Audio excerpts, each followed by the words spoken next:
March 1940. The city had not yet surrendered to the war, but fear had already settled into its alleys. In the windows of newspaper kiosks, maps of Europe hung. Front lines marked in red ink spread a little wider each day.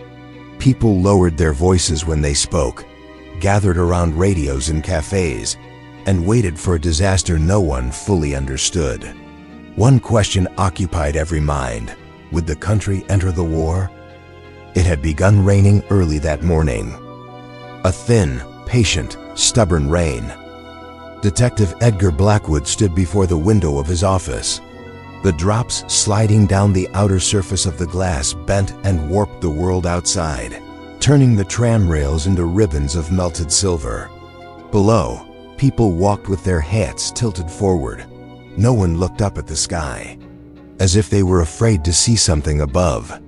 This state of war had taken hold of them all. The office was small but orderly, a massive oak desk, a metal filing cabinet, a city map pinned to the wall. On the desk, a yellow glowing lamp and the black porcelain ashtray he had used for nearly 10 years. Electricity was unreliable these days. That was why Edgar always kept the gas lamp in his drawer. The clock ticked. Edgar did not like clocks. They claimed to measure time, but for most people, they merely kept the rhythm of approaching disaster. A knock came at the door. 3 knocks, neither hurried nor hesitant. The knocks of someone who had already made a decision. Come in.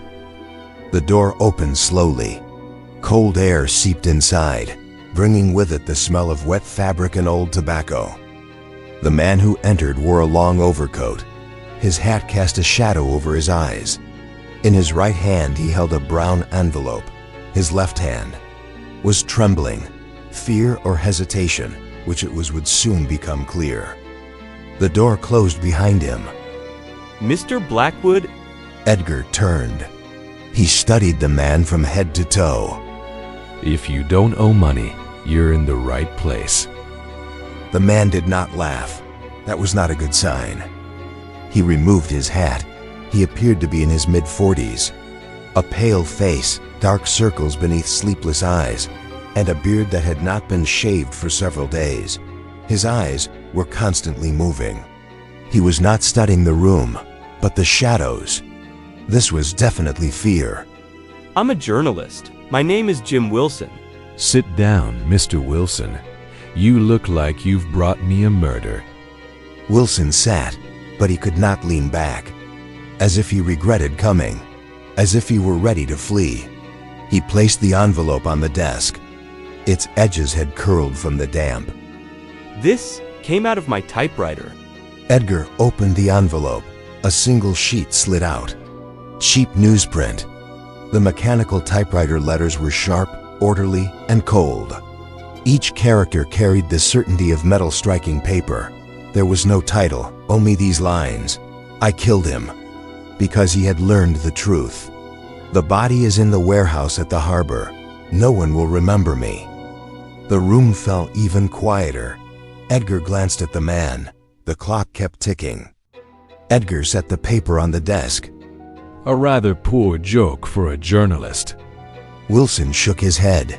His throat seemed dry. He spoke without lifting his eyes from the floor. I didn't write it. It came from your typewriter. Yes.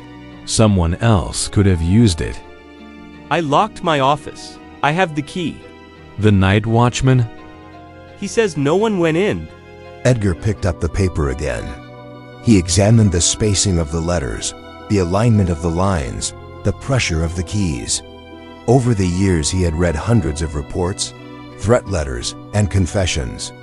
Typewriters were like people. Each had its own peculiar flaws. Fingerprints? Wiped? That answer changed the air in the room. The situation was becoming stranger. Edgar leaned back in his chair. When did you find it? This morning, I came to the office. It was still rolled into the typewriter's carriage, as if someone had written it and left in a hurry. Did you write anything last night? No. Did you drink? 1 glass of whiskey. One glass is often two. Wilson did not respond. Edgar walked to the window. The rain had intensified. People in the street were now running. The harbor warehouse. We're going to take a look. Wilson's voice dropped to nearly a whisper. His feet trembled slightly. Clearly, excitement was pushing him toward panic. If it's true, this will be my confession. Mr. Wilson, in this city, everyone forgets something. But murders find a way to be remembered. The harbor was the city's other face. Here the buildings were older, the shadows longer. Fog rose slowly from the sea, swallowing the warehouse walls and smothering the glow of gas lamps. The smell of salt mixed with rotting rope and rusted metal. Gloom seemed to seep into everything. In the distance, a ship's horn sounded, long, lonely. The warehouse number was written on the paper, 17. The door was half open. Edgar stopped. He listened to Wilson's breathing. It was fast, uncontrolled. Clearly, his excitement was tipping into panic. Did you open the door? No. Edgar put on his gloves. He pushed the door with his fingertips. It opened with a creak. The sound echoed through the emptiness. Inside was dark. Only a pale daylight filtering through a broken pane in the roof formed a faint rectangle on the floor. Dust particles hung in the air, like an invitation to a bad surprise. The smell was heavy, mold, salt, and rust.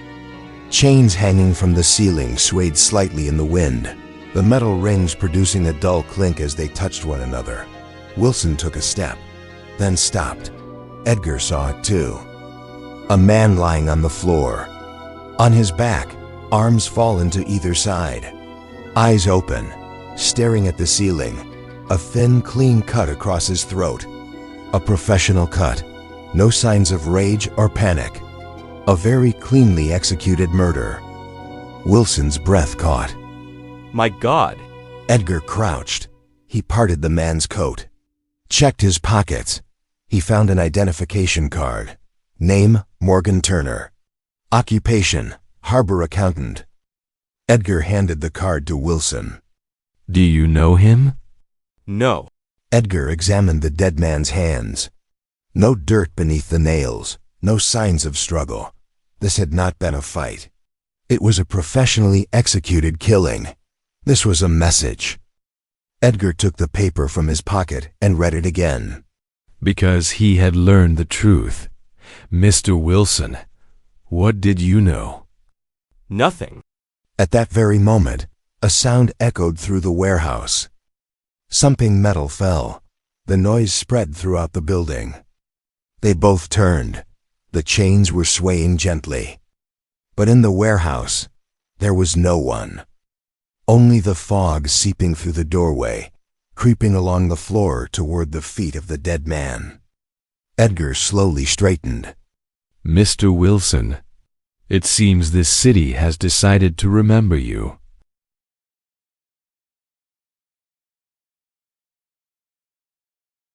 The silence in the warehouse was heavy, like the lid of a coffin, a weight pressing down upon them. The faint swayings had stopped. The metallic sound they had heard moments ago had vanished as if it had never existed. The fog continued to creep in through the half-open door, forming a pale haze along the edges of the bloodstain on the floor. Edgar Blackwood straightened and surveyed the surroundings once more with care. Harbor warehouses of the 1940s were usually alike. Beams corroded by salt, damp walls, half-rotted crates, and temporary stops for unregistered cargo, as bleak as a graveyard. But this warehouse was different. There was a sense of hurried abandonment here. An accountant, you said. A man responsible for numbers. Numbers don't lie, but people do. Jim Wilson was still staring at the body. He wasn't blinking, as if he feared the man would rise if he stopped looking. He was fixed on him, utterly. I didn't do it. I knew that before you said it. How? Edgar took a cigarette from his pocket and lit it. Smoke rose slowly in the cold air. Turning toward Jim, he said, Criminals don't look at bodies.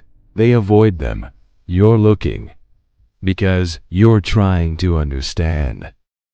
Wilson, as if his knees had given way, sat on a nearby crate. My typewriter, how could it write this? Edgar did not answer. He examined the floor. Footprints.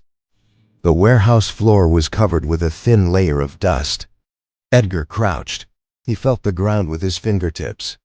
Two distinct sets of footprints could be made out. One must have belonged to Morgan Turner, neat, measured steps. The other was indistinct, as if the prints were incomplete. As if someone had existed while walking, and then ceased to exist. Edgar narrowed his eyes. Interesting. What? 2 people came, but only one left. The other? Edgar did not answer. Half an hour later, the warehouse was filled with 2 police officers and a medical examiner. Notebooks were opened. A camera flash burst.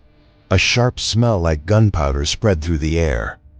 In 1940, justice moved forward with ink and patience. One of the officers approached Edgar. Blackwood. You again. Me again, Officer Harris. The body's like me. Who found him? The journalist. His name is Jim Wilson. Journalists usually arrive before the bodies. This time, you're late. Officer, the victim's name is Morgan Turner. Harbor accountant. I suggest you examine the records. Accountants tend to notice things no one else once noticed. What are you going to do? Blackwood. I'm going to visit the typewriter.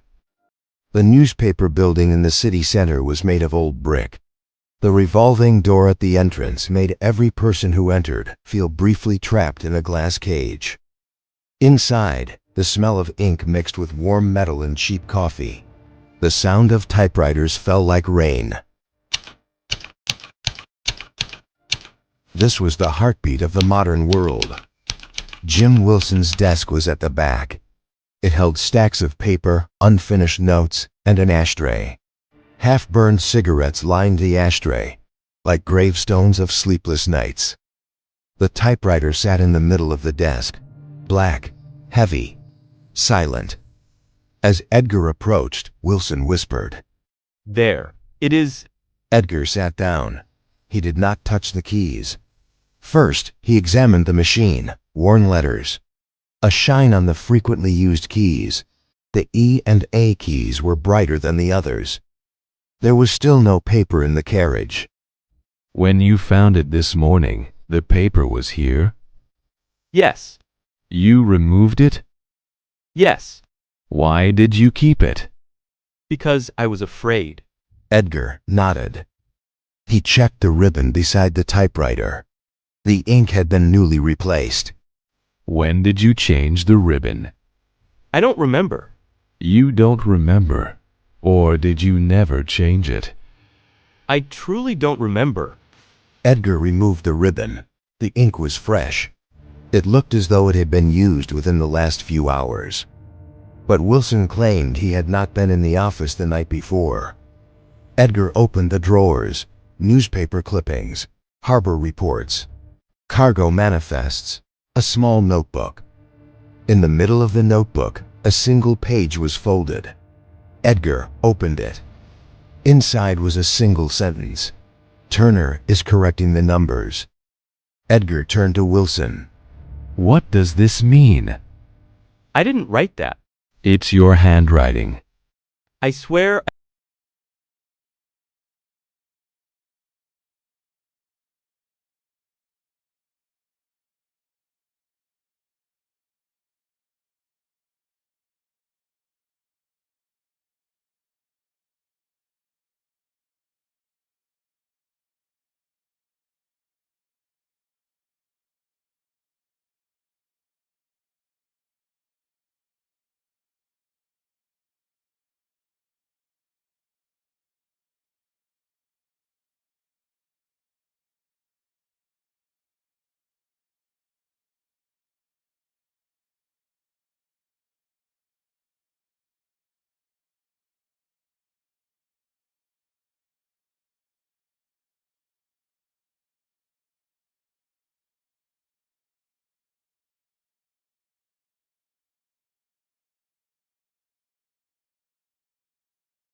forever.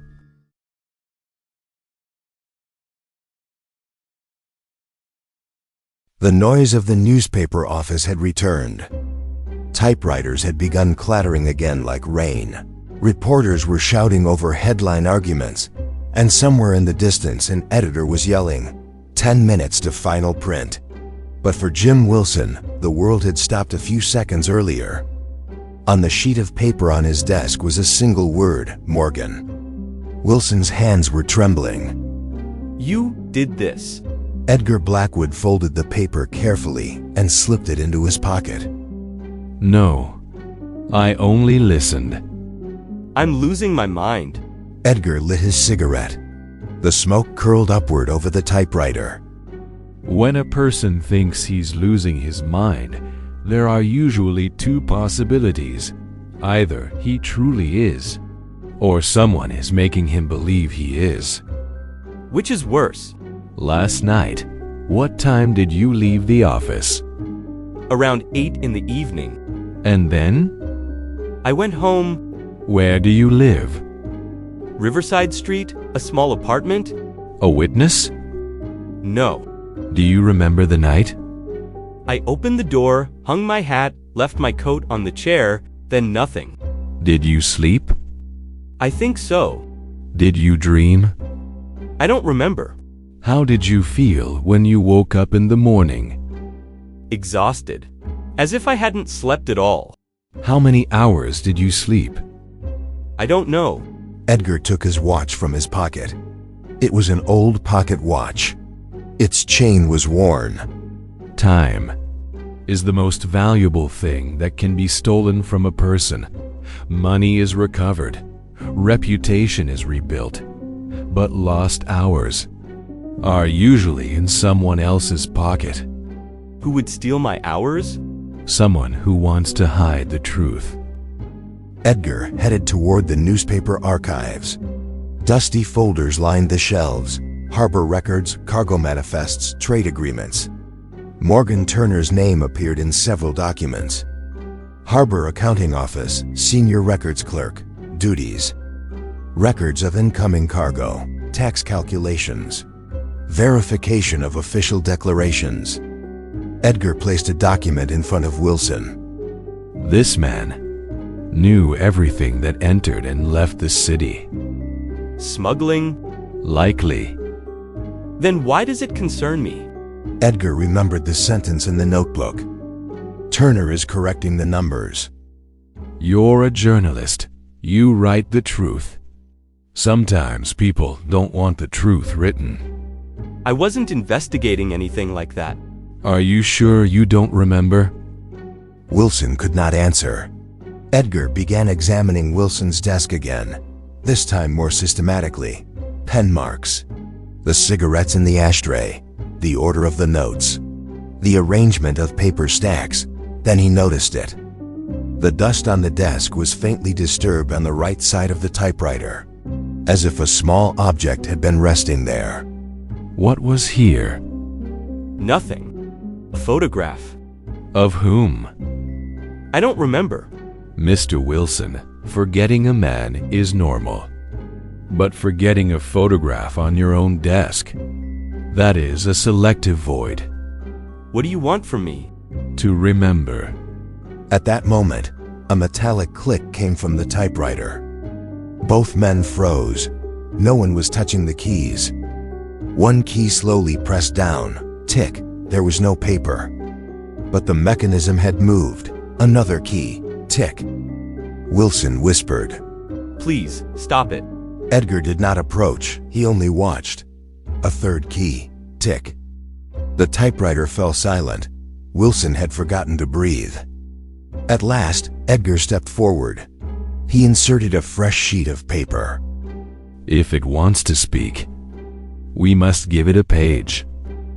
The typewriter remained silent for a moment. Then, tick, tick, tick. Letters appeared one by one on the page. H-O-U-R. Wilson recoiled. Our. The typewriter continued. 217. Wilson's knees trembled. 217. Where were you at that hour last night, Mr. Wilson? I don't know.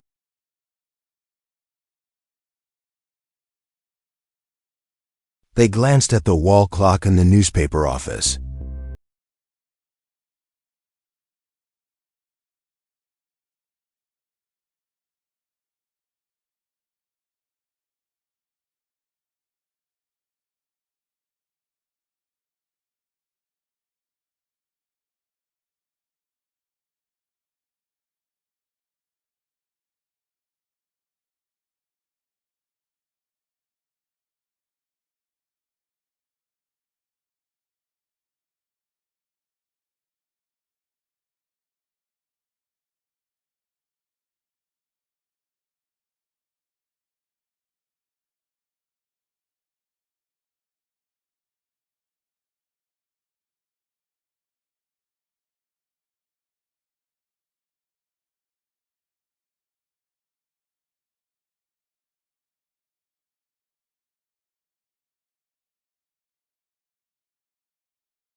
Brought you back.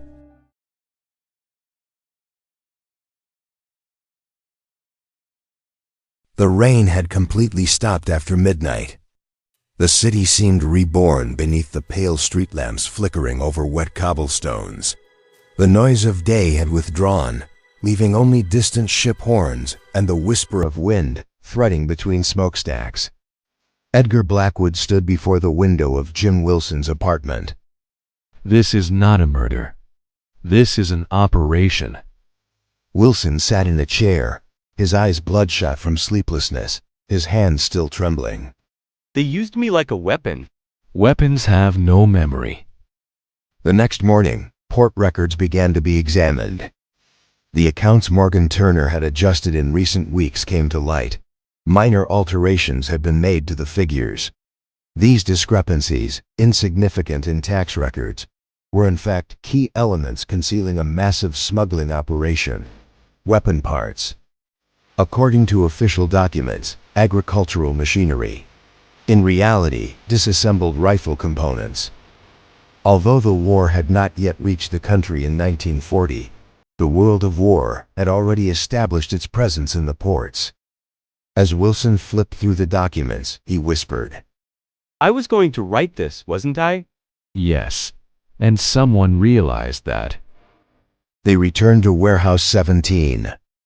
This time, they were not alone. Officer Harris and 2 policemen secured the perimeter. The fog had returned. The dense mist rolling in from the sea wrapped the building like a ghost. Edgar examined the floor once more. The partial footprints were still visible. Here, there's no second set of prints. Because these prints were never fully pressed. What do you mean by that? Edgar did not answer. He moved toward the back of the warehouse. A small service door stood there. The lock was not broken. It had been expertly picked. Professional. The muddy ground outside the door was covered with clear footprints. This time, full prints. Heavy-soled military boot marks. Harris crouched to look closer. The army. Not the army.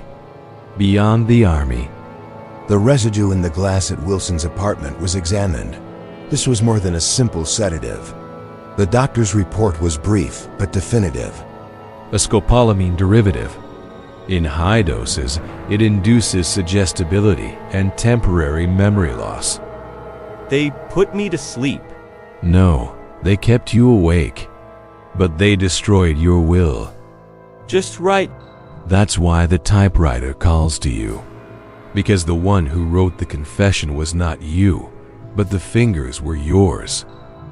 Edgar explained his plan later that night. They're watching us. The newspaper. The port you. Turner is dead, but the story hasn't been published yet. Won't they question that?